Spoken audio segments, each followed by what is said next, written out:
Laymen's evangelical fellowship స్థాపకులు దానియేలు గారు 56వ సంవత్సరం జూలై 28వ తేదీన చేసిన ప్రసంగము యెహెజ్కేలు గ్రంథము 37వ అధ్యాయం 12వ వచనం. కాబట్టి ప్రవచనమెత్తి వారితో ఇట్లనుము, ప్రభువగు యెహోవా సెలవిచ్చున్నదేమనగా, నా ప్రజలారా, మీరున్న సమాధులను నేను తెరచెదను, సమాధుల్లో నుండి మిమ్మను బయటికి రప్పించి ఇశ్రాయేల్ దేశంలోనికి తోడుకొని వచ్చెదను. ఈ ఎండిన ఎముకలతో ప్రవచింపుము అనునది సమస్తమును ఎరిగి అర్థము చేసుకును సర్వశక్తిమంతుడైన దేవుని మాట. ప్రార్థన అనగా ఒక పరిమితమైన మనస్సు దేవుని యొక్క అనంతమైన మనస్సుతో సంబంధము కలిగి ఉండుట. ప్రార్థన కేవలము వస్తువుల కొరకు మాత్రమే అయినట్లయితే అది ఎంత మాత్రము ప్రార్థన కాదు. వస్తువుల కొరకు మాత్రమే ప్రార్థించువారు దేవుని రాజ్యములో భిక్షగాండ్లుగా ఉన్నారు.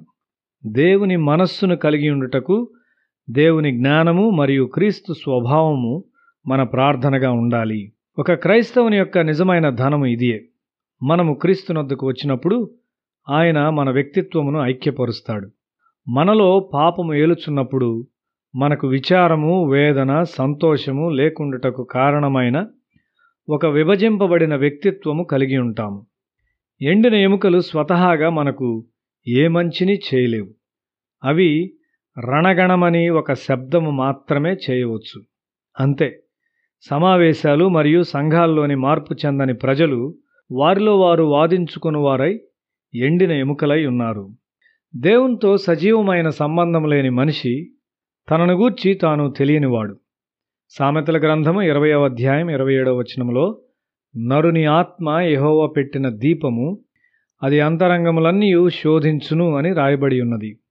కొరింథీయులకు రాసిన మొదటి పత్రిక 2వ అధ్యాయం 11వ వచనంలో, ఒక మనుష్యుని సంగతులు అతనిలోనున్న మనుష్యాత్మకే గాని మనుష్యుల్లో మరి ఎవనికి తెలియను, అలాగే దేవుని సంగతులు దేవుని ఆత్మకే గాని మరి ఎవనికిని తెలియవు. ప్రభు యొక్క దీపము మనిషిని హృదయాన్ని వెలిగిస్తుంది. ఒక మనిషి తనను గూర్చి నిజముగా ఎరిగి ఉన్నప్పుడు అతడు విరుగ్గొట్టబడును. మనుష్యు నుండి ఉద్భవించినదేది దేవుని ముందు అంగీకారముగా ఉండదు.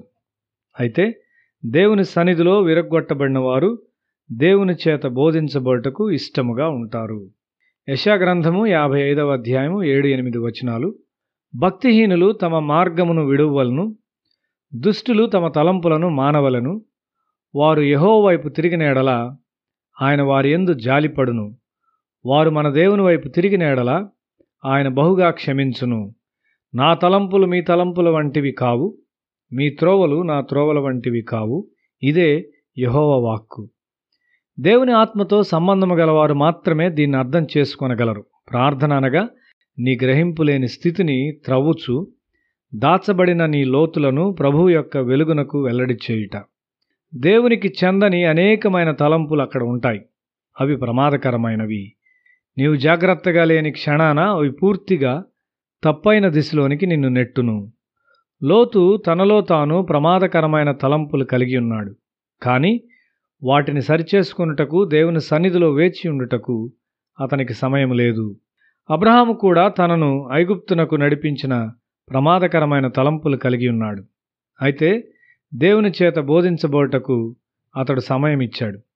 అతడు ఏకాంత ప్రార్థన అలవాటును పెంపొందించుకున్నాడు. నేను సర్వశక్తి గల దేవుడను, నా సన్నిధిలో నడుచు నిందారహితుడు అయి ఉండుము అని ఆదికాండము 17వ అధ్యాయం 1వ వచనములో దేవుడు చెప్పాడు. ఈ దేవుని మందలింపు అతన్ని దేవుని మార్గములోనికి మరియు ఉద్దేశముల్లోనికి తెచ్చినది. దేవుడు ప్రవక్త అయిన యెహెజ్కేలునకు ఇశ్రాయేలీయులు ఎండిన ఎముకల వలె ఉన్నారని చూపించాడు. ఎండిన ఎముకలతో ప్రవచించుటకు మనలో ఏ ఒక్కరినైనా దేవుడు పట్టుకొనగలడా? మీ సొంత గృహాల్లో మీరు ప్రవచించగలరా? వారి మీద దేవుని తలంపులైన నిత్యమైన తలంపులను ఊదగలరా? దేవుని తలంపులు గలవారు శక్తిమంతులు. వారు చనిపోయిన ఎముకలకు ప్రవచించగలరు. దేవుని తలంపులను మనం పట్టుకొనలేము. మనము విరుగగొట్టబడి మనలో ఏ మంచి లేదని తెలుసుకున్నంత వరకు దేవుడు ఆయన తలంపులను మనలో పెట్టలేడు.